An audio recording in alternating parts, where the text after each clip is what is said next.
জামালপুরে স্বেচ্ছাসেবক দলের নতুন কমিটি ঘোষণাকে ঘিরে আনন্দে মেতে উঠেছেন নেতাকর্মীরা। জামালপুর থেকে শরীফুল ইসলাম ঝুগনের প্রতিবেদনে বিস্তারিত।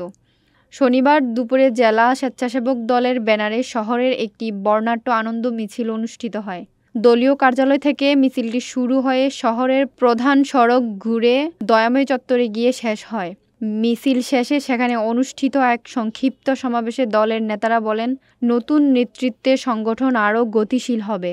গণতন্ত্র পুনরুদ্ধারের স্বেচ্ছাসেবক দল সামনে থেকে ভূমিকা রাখবে।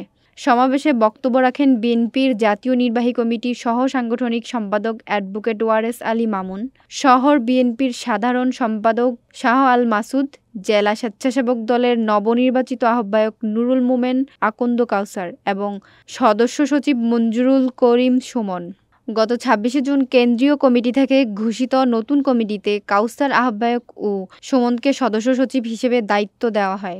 এই ঘোষণার পর থেকেই জেলার দলীয় নেতাকর্মীদের মধ্যে নতুন উদ্দীপনা দেখা দিয়েছে। দলীয় নেতারা জানান, জেলা স্বেচ্ছাসেবক দল এখন থেকে আগের চেয়ে আরও শক্তিশালী ও ঐক্যবদ্ধভাবে মাঠে থাকবে।